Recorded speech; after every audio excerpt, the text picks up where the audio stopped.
aqui na OAB do Espírito Santo. Meu amigo Rodrigo Mazei disse assim: Pamplona, você está aqui no Espírito Santo, você vai falar. E vai falar hoje sobre o tema que você quiser. E qual é o tema que você quer que eu falar? Eu digo, eu falo o que você quiser, Mazei. Mas qual é o tema que você tem falado mais? A reforma trabalhista. Reforma, deforma, desestruturação, reestruturação. É preciso compreender o que é que nós vamos falar. Por quê? Porque nós estamos hoje passando por um período de rediscussão, reconstrução, repensar da tutela jurídica dos direitos dos trabalhadores ou do direito do trabalho no Brasil. E isso é, sem sombra de dúvida, um grande desafio. Por quê? Porque nós vimos surgir uma Constituição no final dos anos 80, depois de uma Constituinte, e isso durou um processo de 2 anos contando a eleição. Nós vimos surgir um novo Código Civil que andou, tramitou, dormiu, acordou e passou muito tempo, mais de 20 anos, né, para poder tramitar. Vimos um novo Código de Processo Civil ser debatido, ir para as academias, pensar nisso. Em cerca de 2 anos, temos o novo Código de Processo Civil. Bem, temos hoje um dispositivo legal que muda a regra básica das relações de trabalho no Brasil, que muda a CLT e também a Lei 6.019 de 74, que tratava do trabalho temporário, que passou a tratar da terceirização também, mas fruto de um processo que poderia ser dito como de uma celeridade invejável, mas que eu digo que é como um antiprincípio da pressa. Aquilo que é feito com pressa, com muita pressa, para não dar tempo de pensar. Por quê? Porque quando nós passamos a ter uma visão efetivamente aprofundada e abrangente do texto da Lei 13.467, que é a reforma trabalhista, a impressão que dá salta aos olhos. É que, na verdade, o que veio com um discurso sedutor, quase um canto de sereia, de modernização das relações de trabalho, veio, na verdade, talvez, tal qual mesmo um canto de sereia, para te seduzir e depois te afogar. E talvez é sobre isso que eu vou falar com vocês hoje. Vamos bater um papinho? Porque este papo aqui é importante. Porque é preciso, na verdade, falar sobre reforma trabalhista, é falar sobre algo que veio supostamente para trazer uma modificação em 7 artigos da CLT e em 8 da Lei 6.019 de 74. Ou seja, 15 dispositivos. E que isto, na sua proposta originária, foi debatido. Ou seja, a discussão sobre a prevalência do negociado sobre o legislado, a discussão sobre os limites aceitáveis ou éticos da terceirização. Esses 2 tópicos foram objeto de discussão. E contra eles, eu posso trazer as minhas resistências ideológicas, dogmáticas, mas contra esses 2 pontos, eu posso fazer o discurso de perdedor no processo legislativo, sim, mas eu tenho que reconhecer que houve debate. Para isso, para esses 2 pontos. Mas não para o que nós temos na Lei 13.467. Porque é preciso compreender, denunciar e dizer, olha, vocês pediram uma coisa, compraram uma coisa e receberam uma coisa completamente diferente. Né? Eu diria, mas aí, que talvez fosse um problema de consumo, né? Talvez pensar uma propaganda enganosa. Por quê? Porque, de fato, era para mudar 7 artigos da CLT e 8 da 6.019, mudaram mais de 100 artigos da CLT, o que alcança mais de 200 dispositivos legais novos. E eu não posso ficar calado diante disso. A sensação que deu do texto positivado é que a ideia básica era simplesmente de vamos ver aquilo que supostamente, e o supostamente está aqui por amor a debate, porque, meu amigo, eu digo com absoluta liberdade, minha amiga advogada, meu amigo advogado, meu amigo estudante de direito, minha amiga estudante de direito, essa plateia maravilhosa que está aqui com a gente, você tem a liberdade para ser e para pensar o que você quiser. Você não terá deste expositor nenhum tipo de restrição ideológica porque você tenha de fazer ou considerar certo ou errado alguma coisa. Se alguma coisa me dá ojeriza, me dá nojo, é a ditadura do pensamento único. O que eu digo para os senhores é, você seja mortadela ou seja coxinha, você seja o que você quiser, eu só te peço, seja mortadela ou coxinha, mas não seja pamonha. Eu quero é que você estude, compreenda o que está acontecendo. E esse é o maior desafio. Esse é um desafio da contemporaneidade. Por quê? Porque estamos vivendo há alguns anos uma ideia de um discurso de ódio, né, em que separamos o Brasil num fla-flu jurídico, né, numa bipolaridade imbecil, em que basta ter grupos de WhatsApp na família para você saber o que eu estou falando. Hoje, a gente não quer, muitas vezes, você quer discutir ou aprender o que está acontecendo, mas simplesmente saber, veio, é favorável ou é contrário, sou favorável ou sou contrário, sem entender. Por que eu estou dizendo isso para os senhores? Porque, para quem eventualmente não me conhece pessoalmente, quando ouve esse jeito, às vezes, contundente demais de falar, você pode dizer, ele já entendi, ele vai descer a ripa no conteúdo... Descer a ripa é palavrão aqui? Não, então posso falar, né? Então, vai descer a ripa no conteúdo da reforma trabalhista, e aí eu já entendi isso aqui. Aí eu digo, lê do engano, tá? Espere. Há coisas que eu acho razoáveis. Há outras que eu digo que eu concordo. Há outras que eu digo que eu discordo. Mas é preciso reconhecer o déficit democrático nesta lei. E eu vou explicar isso para vocês, porque eu não vou simplesmente fazer uma afirmação como palavra jogada ao vento que não volta mais. Não, eu quero mostrar para vocês com dados. Vamos aqui comigo? Aqui. Vamos entender o que eu quis dizer com discurso ou com canto de sereia. Se os senhores olham e fazem uma análise técnica do projeto de reforma trabalhista, a situação não está para ser contrário. Eu estou falando com absoluta liberdade. Eu demorei para chegar aqui hoje. O voo perdeu a conexão. Fiquei esperando um tempão lá. E eu sou aquele cara que gosta de sentar na mesa de bar, ainda que bebendo uma aguinha. Né? Não vou encontrar com meu amigo Mazei hoje, então não vou ter a oportunidade de provar. Ele que é um connoisseur dos vinhos. Então, lá vai eu aqui tomar uma Coca-Cola, né? E bater papo. Agora bater papo. E aí uma pessoa perguntou, você está indo para quê? Vou fazer uma palestra lá, vou dar uma aula. Assim, vai sobre o quê? Sobre a reforma trabalhista? Você é a favor ou contra?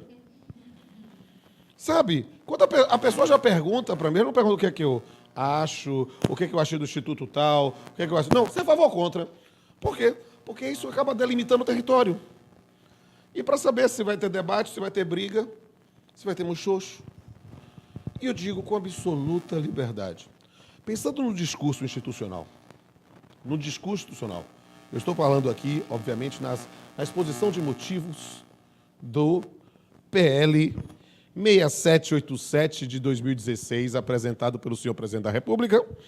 As justificativas do projeto de lei 6787, apresentado na Câmara dos Deputados, são irrespondíveis. Quem lê isto como justificativa, quem vai ser contrário craseado, reforma trabalhista? As justificativas do projeto de lei estão calcadas basicamente em 6 ideias fundamentais. Vamos lá?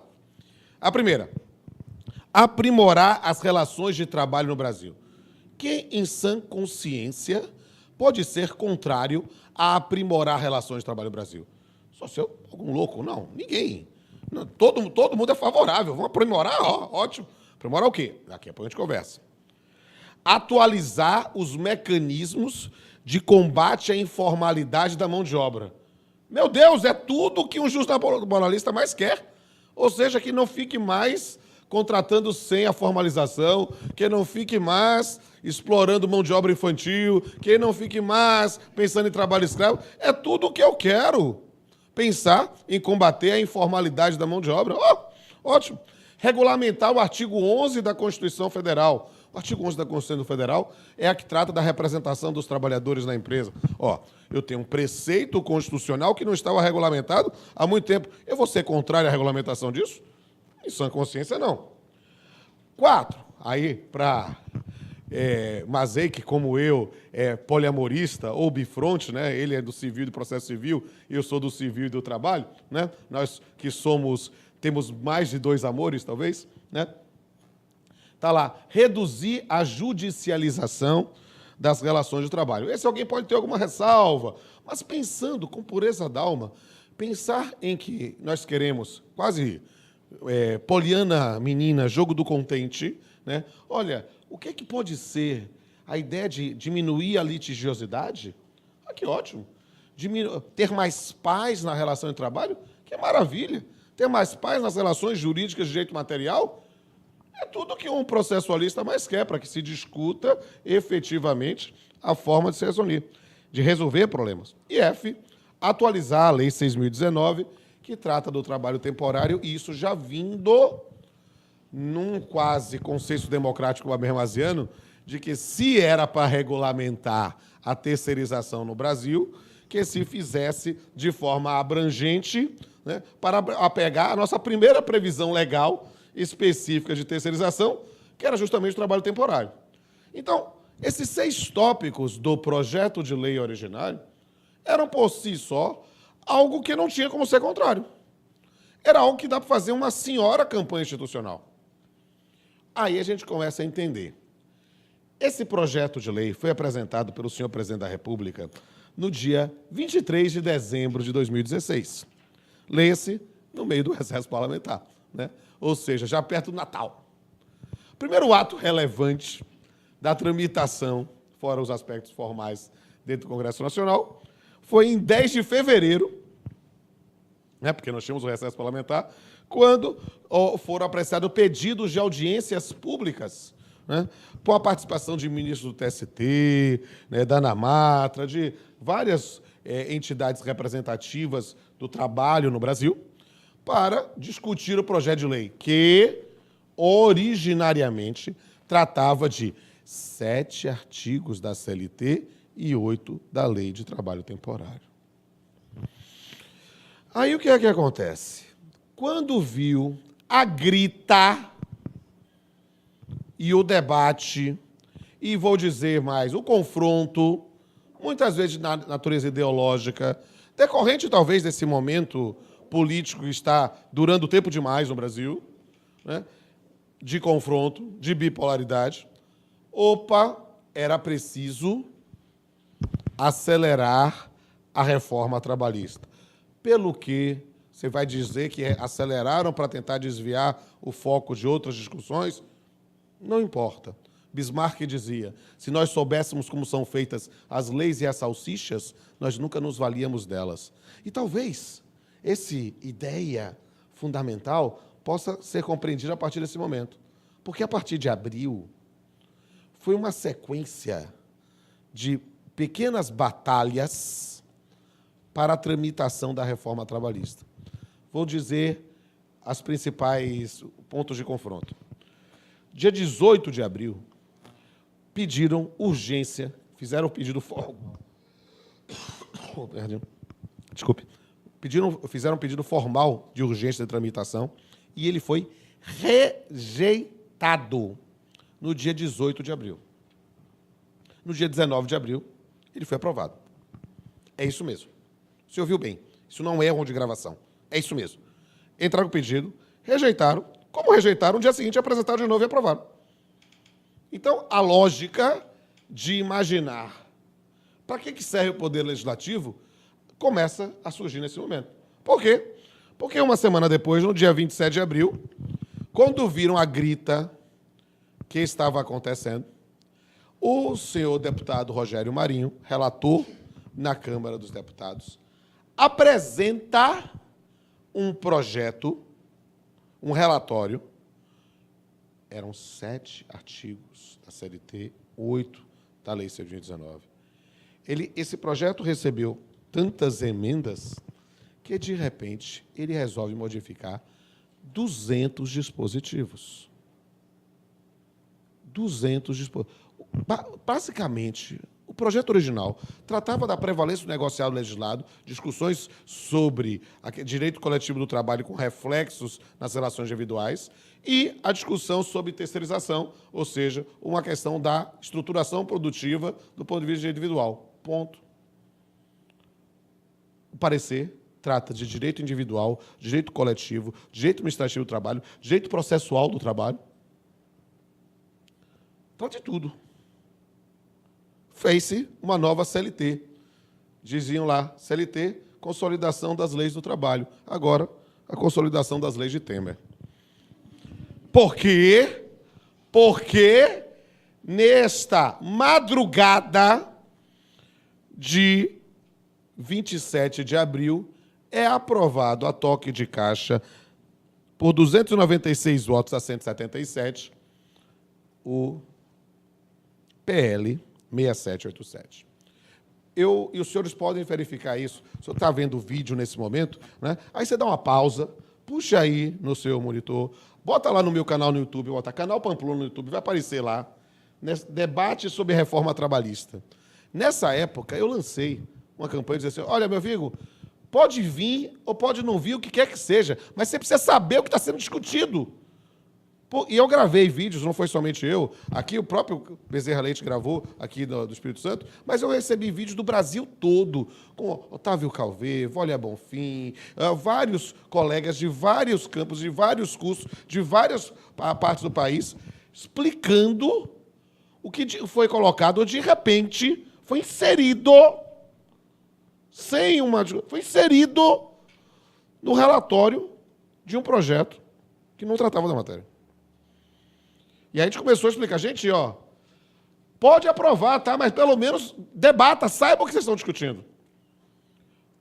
Terminei a atualização do meu, para a segunda edição do Manual de Direito Civil, o livro, né? Que eu cito, Mazei, inclusive, e lá, Mazei, estou lá, escrevendo no livro, e eu tenho que, no capítulo de responsabilidade civil, falar sobre tarifação, balizamento e teto de reparação de danos patrimoniais. Por quê? Porque agora está na reforma trabalhista. Ou seja, algo que encontrava resistência no direito civil até hoje, de forma geral, de repente acharam bonitinho e botaram lá.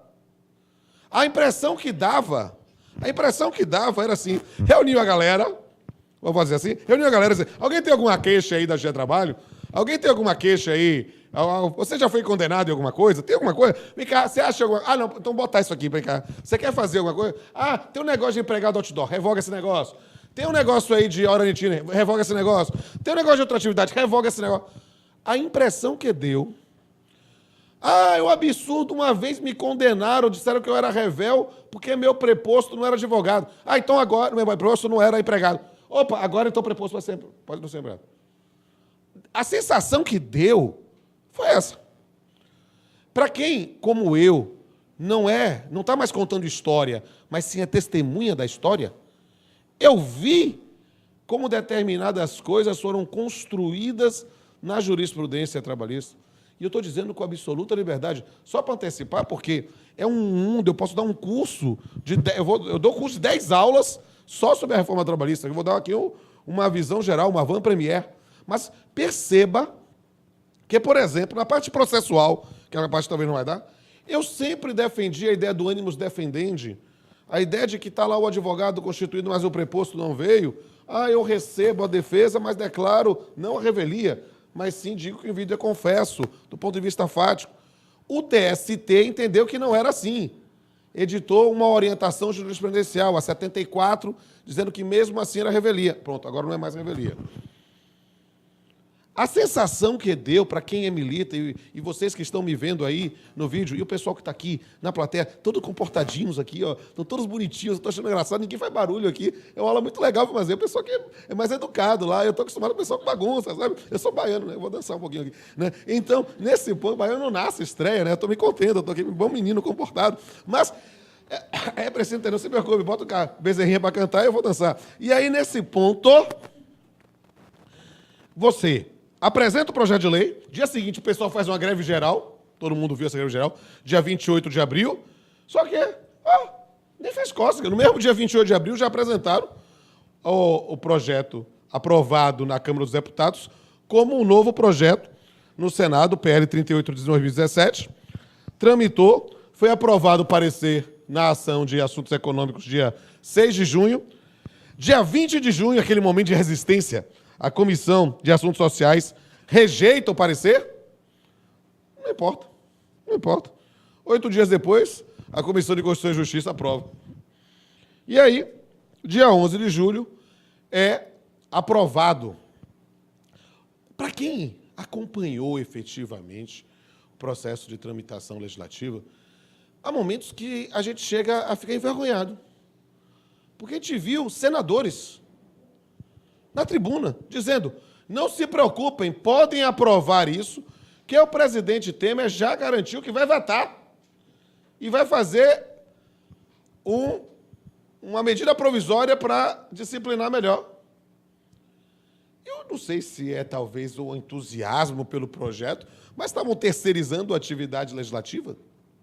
Isso era para ser uma piada, tá? Por quê? Porque, de fato, o indivíduo está dizendo: não pode aprovar que não adianta nada. Só que aprovaram e Temer não vetou nada. Pode ser que faça, quando entrar em vigor a reforma, alguma medida provisória, como se cogitou, mas o fato é que chega a ser desonroso falar isso. E o fato é que foi aprovado no Senado no dia 11 de julho, e aí aquela campanha, veta Temer, eu digo: meu amigo, veta Temer, é complicado, não é mesmo? Um presidente que tem 3% de aprovação, 3% de aprovação não é popularidade, é margem de erro. Né? Então, é preciso entender que não está ligando para a opinião pública. Né? Então, nesse ponto, é preciso compreender que, ao ser sancionada a Lei 13.467, recebemos uma lei que muda radicalmente o sistema de legislação trabalhista no Brasil. E aí você tem que dizer: mas Pamplona, como é que você deu essa visão geral, mas você precisa pensar em tópicos? Eu digo vários, meus amigos. Como eu disse, foram mais de 200 dispositivos. Eu vou trazer algumas novidades. E mais do que isso, eu vou fazer provocações. Por quê? Porque, para mim, é interessantíssimo trazer para você a reflexão de tudo aquilo que a gente percebe de cara, que o que foi criado pela jurisprudência, notadamente do Tribunal Superior do Trabalho, de repente, a Lei 13.467 diz: não é assim, não. Sabe, menino teimoso? Não. É a Lei 13.467. Deixa eu fazer que a gente tem uns 10 minutos, eu fazer uma visão geral mesmo. Avô dosô, como diziam os antigos. Avô de pardal. É preciso entender, só para explicar, uma das maiores resistências ao TST, né, nesse evidente déficit democrático do Congresso Nacional. Uma das maiores gritas em relação ao Tribunal Superior do Trabalho foi por causa da sua operatividade, por causa da sua atuação efetiva. O que aconteceu? O que o TST faz há anos? Há uma modificação legislativa de monta. O TST, que tem jurisprudência consolidada há anos, ele faz o seguinte: ele se reúne, os ministros se reúnem como se fosse um conclave para discutir: olha, vem cá, será que essa lei que acabou de ser editada não vai gerar problema? Porque a gente tem uma súmula dizendo alguma coisa do contrário. Será que a gente vai ter que ficar torcendo para que as pessoas provoquem no primeiro grau, pedindo para que decida contrário à súmula, para que suba e a gente possa rever a súmula? Será isso? Para pensar que água mole e pedra dura tanto bate até que acaba a água. Imagine, meus senhores, os ministros do TST tendo que decidir, com base numa súmula, que eles não acreditam mais, porque a lei mudou. Só que no primeiro grau, a orientação é a da súmula que nem eles mesmos acreditam. Então, numa simples discussão retórica, o que o TST fazia? Reunia a corte para dizer: em função dessas modificações legislativas, estamos cancelando a súmula tal ou mudando a sua redação. Ele fez isso com a emenda 45, né, que trouxe modificações de monta na Justiça do Trabalho, né, a reforma do Judiciário. Fez isso com o novo CPC, editou a instrução normativa, em todos os editores, a instrução normativa, na emenda 45 foi a instrução normativa 27, no CPC, a instrução normativa 39, para tentar orientar, para dar um mínimo de segurança aos operadores do direito. Entendeu? A ideia, muito bem. Olha o que aconteceu. Para falar de uma, porque o tempo é curto. Com a emenda 45, foi inserido no parágrafo 2º do artigo 114 uma previsão que dizia que, sob o poder normativo da Justiça do Trabalho, dizia que a Justiça do Trabalho deveria observar o que já tinha sido pactuado anteriormente. Tradicionalmente, a Justiça do Trabalho tinha uma súmula, a súmula 277, que dizia que as previsões contidas em normas coletivas não integravam o contrato de trabalho. Não integravam o contrato de trabalho. Era uma diretriz básica, seguida por quase todos os regionais. Alguns poucos regionais, inclusive a Bahia era um dos poucos regionais, defendiam a tese da chamada ultratividade das normas coletivas. Ou seja, enquanto não viesse uma nova norma, eu aplicava a anterior. Para quê? Para que no processo de negociação coletiva não tivesse que reinventar a roda. Tudo aquilo que eu já tinha há algum tempo negociado, consolidado, eu tinha garantido. Claro que eu podia abrir mão, mas se o empregador não negociasse, eu tinha que ter o mínimo patamar de segurança. A Bahia decidia assim, mas era a minoria. Todo mundo seguia, a maior parte seguia a súmula 277, que dizia que não integra. Quando veio essa previsão constitucional falando sobre isso, o TST, que já tinha mudado há muito a composição que gerou a antiga súmula, disse, não, agora integra. E aí foi uma guinada, ó, sabe? Cavalo de pau, o pessoal girou total, dizendo que o que não integrava passou a integrar. A súmula mudou. Não integrava, passou a integrar. Reconheceu-se o fenômeno da ultratividade. Isso gerou uma grita, notadamente da advocacia empresarial, né? Que era um absurdo, tem que ter modulação de efeitos, tem que ter alguma coisa, e nada. Até o senhor ministro Gilmar Ferreira Mendes tirar os efeitos da súmula do TST. Bem, não precisou mais do senhor ministro do Supremo Tribunal Federal. Por quê? Porque a Lei 13.467, pela primeira vez, a lei trabalhista vai usar a expressão ultratividade para dizer que não cabe ultratividade.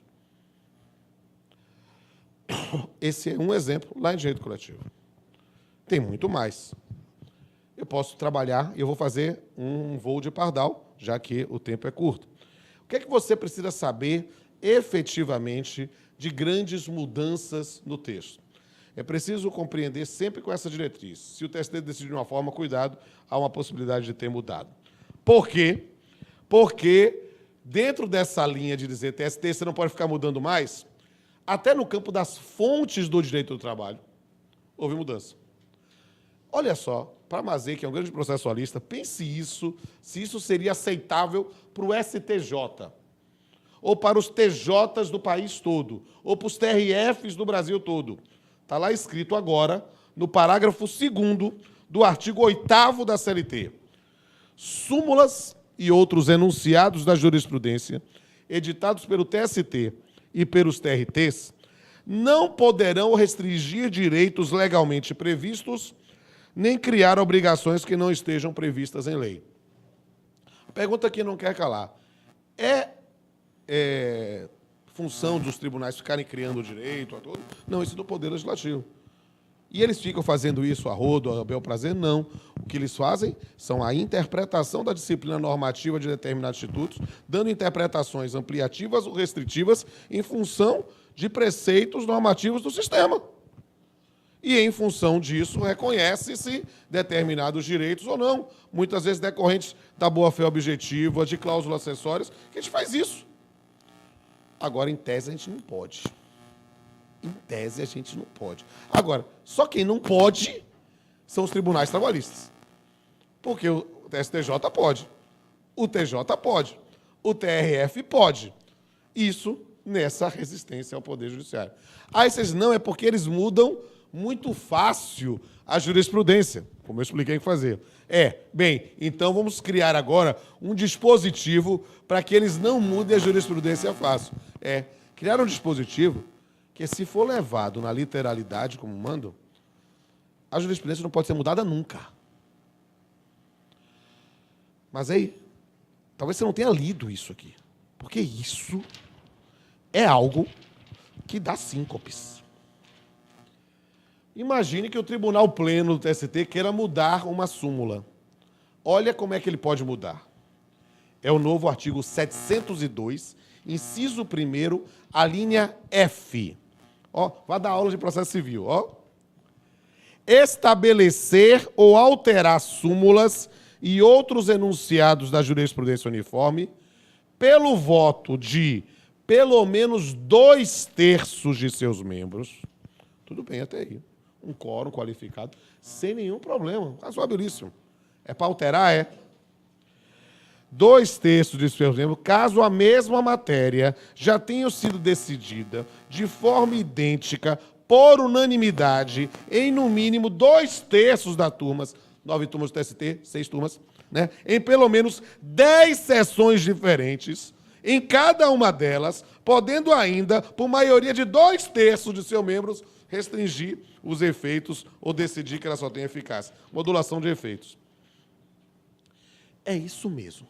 Para alterar uma súmula, eu vou ter que, antes, ter 2/3 do TST, 6 das 9 turmas, ter decidido, por unanimidade, em 10 sessões, de forma diferente. Aí você para perguntar, quem é que vai ficar contando isso?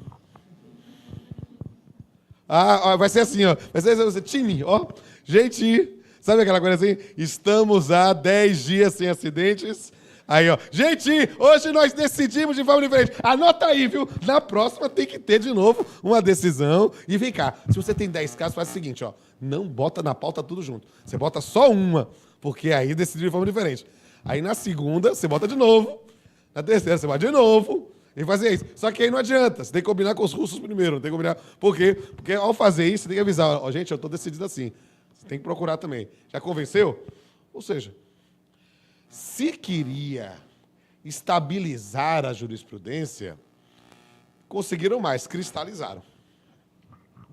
Se isso fosse interpretado... Porque eu tenho amigos que são poliana menina, sabe? O pessoal que ganha muleta em vez de uma boneca e acha lindo, né?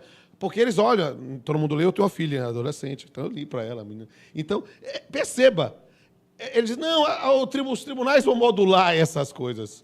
É acreditar demais na humanidade. Sabe? Vamos ver mais alguns, porque eu estou gripado, mas vamos trabalhar mais algumas coisas de modificações interessantes. Desconsideração da personalidade jurídica. Havia muita resistência no primeiro grau, eu nunca tive isso, sou professor de direito civil, sempre apliquei isso. A Instrução Normativa 39 dizia para aplicar, o CLT aplica. Só que fizeram mais. Praticamente trouxeram o Código Civil para o sócio retirante para ter previsão específica. É mais ou menos assim. Seu juiz do trabalho, só esse negócio de ficar decidindo diferente do Código Civil, não pode. Você tem que decidir a mesma coisa. Para mim, isso me afeta? Não. Decidir dessa forma, mas perceba que é um campo de construção. Vamos ver algumas construções específicas para a parte final, o que mais algumas maldades do texto. Algumas maldades do texto, vale a pena falar, por exemplo, do trabalho intermitente. O trabalho intermitente é uma nova modalidade de contratação, em que você não é que trabalha a tempo parcial. Você pode ser contratado para trabalhar para alguém com lapsos de horas, dias ou meses. Eu, por exemplo, fui juiz aqui perto, né? Estou aqui no Espírito Santo, eu fui juiz em Teixeira de Freitas, aqui no extremo sul da Bahia, né? Pertinho aqui de Linhares. Né? E logo depois de sair de Teixeira de Freitas, fui ser juiz em Eunápolis, que abrangia Porto Seguro.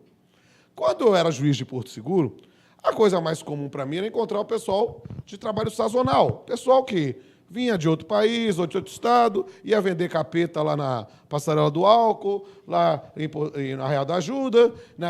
Essa menina tem cara de frequentadora da Arraial da Ajuda, que ela riu logo, né? Já conhece em loco, já fez inspeção judicial lá. Então, nesse ponto, estou lá, O pessoal abria e sumia. E depois, podia voltar ou não. Mas até voltava.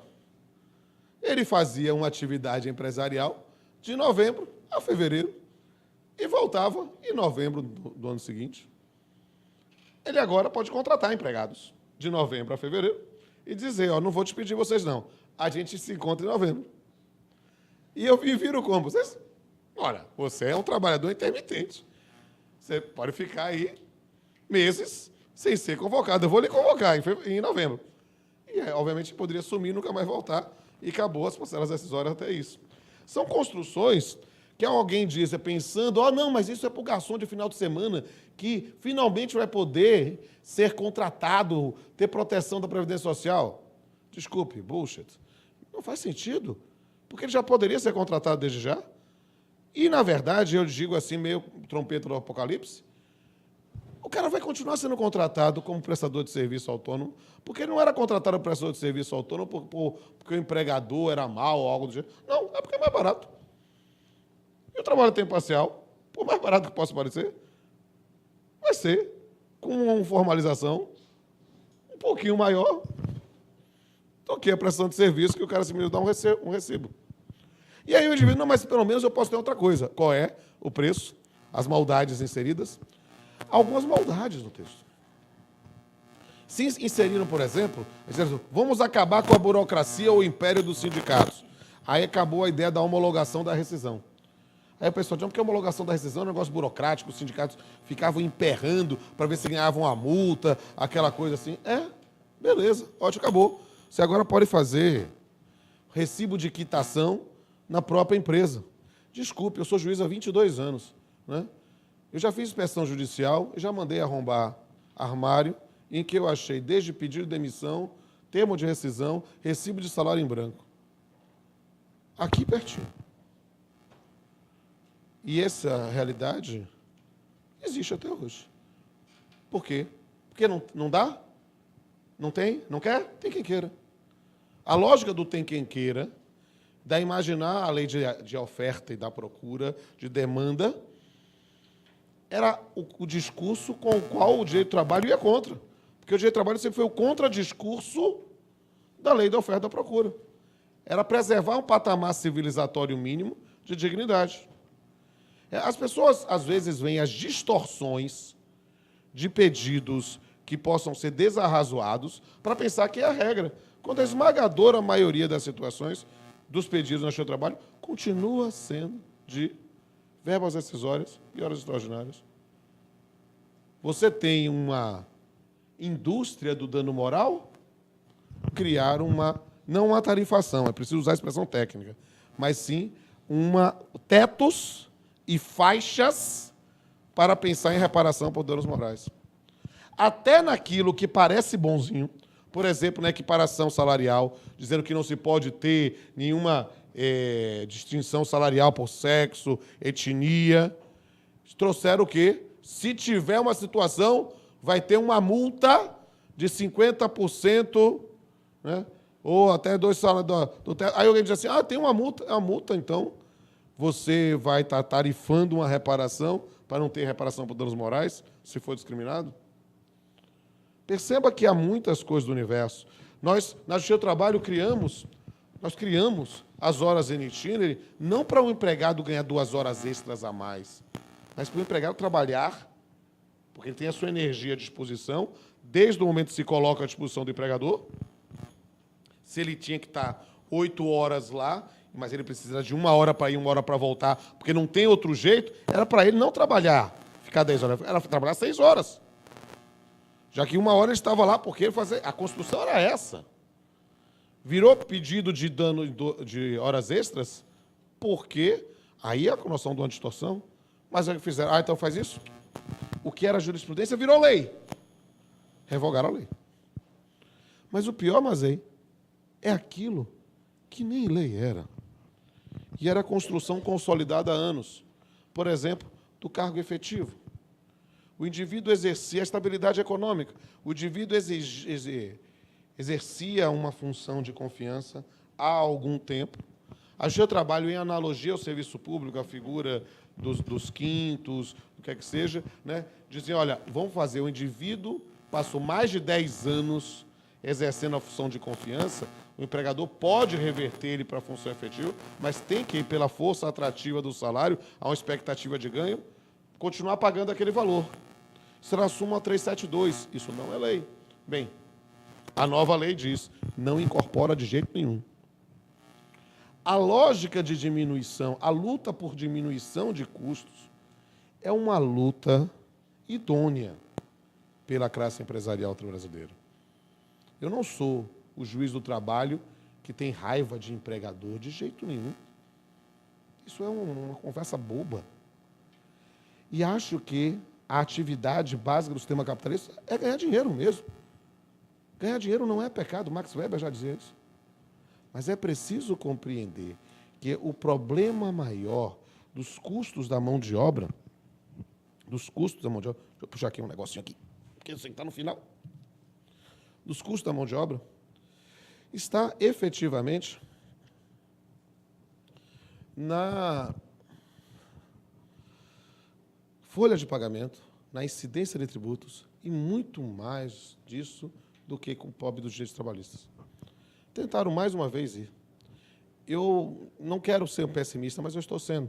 E por causa do horário eu tenho que terminar. Mas eu preciso dizer aos senhores que, de fato, nós estamos vivendo um problema muito complicado. Eu vou puxar aqui um poema. É preciso compreender que nós estamos hoje, não sei se vai vir aqui, que o meu celular ficou fora do ar um tempinho. Ok, deve vir agora. Né? Em que essa reforma trabalhista, com a modificação de natureza de determinadas verbas, muito que era natureza salarial, se tornou indenizatória, não incide nem o INSS. Essa reforma trabalhista vai exigir uma reforma previdenciária. Por quê? Porque, pense, desde uma discussão de um empregado hipersuficiente, é outro tópico, e que pode negociar tudo, tal qual como se fosse um sindicato, né? E pensar no trabalhador autônomo, que, se estiver com as formalidades legais, contrato, registro formal, não há mais aquela inversão do ônus da prova tradicional do seu trabalho. Não, o empregado vai ter que provar que tem fraude. Se não tiver fraude, nesse ponto, fraude provada e não presumida, né, vão reconhecer. É algo que as pessoas dizem. Isso já acontece. Que nos hospitais, todo mundo é contratado como PJ, com cooperativa. Nas instituições de publicidade, de TV, todo mundo contratado como PJ. Mas o fato de alguma coisa ser feita da mesma forma há tanto tempo, quer dizer que era certo? A gente tem que terminar, porque o horário já estourou. Eu sou um nerd, sabe? Eu fui um cara que fiz 2 especializações, 2 mestrados, 2 doutorados, um pós-doc. E o cara que me orientava no pós-doc faleceu hoje, né? É um dia muito triste para mim. Era uma figura muito rara, era um cara que, como eu, gostava de misturar o direito com a arte.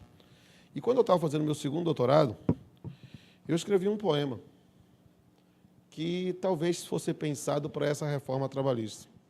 É um poema um pouco longo, por isso eu vou terminar dedicando a vocês, meus amigos do Espírito Santo, a necessidade de repensar como faremos com as relações de trabalho no Brasil hoje. Eu não sei mais quem é meu chefe, eu não sei mais quem é meu patrão. Recebo ordens de todos os lados, mas não sei quem me dá o pão. Já fui parte da organização, o orgulho da minha seção, mas a tal reengenharia alterou a filosofia. Falam de flexibilização em um mundo globalizado, só que deixaram todos na mão, sem olhar sequer para o lado. Realmente tudo na China é produzido mais barato. Vender aqui mesmo na esquina, sem se ater a um simples fato, que o que nos leva a ser feliz é ter uma vida normal e não ser aprendiz de um dumping social. Todo o sistema mudou, não faz sentido falar em nação. Graças a isso virei consumidor. Não sou mais povo nem cidadão. A mídia nos transformou em público, que pagou e quer o serviço. Não se fala mais em direito, nem se pensa em compromisso. Por que subordinação e não dependência? Quem disse que necessidade é indecência? Porque cada um cuidar do seu e nada mais, e depois é o Estado que exclui os marginais. O espelho precisa realmente se quebrar e se converter em um multifacetado cristal, para olhar o outro sem repúdio ou pesar e recuperar aqueles que sofrem o mal. Já mudei de nome várias vezes, como mudo de empresa em poucos meses. Fui temporário, estagiário, cooperado, terceirizado. Já fui PJ, já fui parceiro, fui colaborador, já fui meieiro, fui precário em experiência, fui autônomo ou outra crença, fui mobília da casa, tombado, membro da família, agregado, dependente ou para subordinado. Só não deixei de ser explorado. Muito obrigado.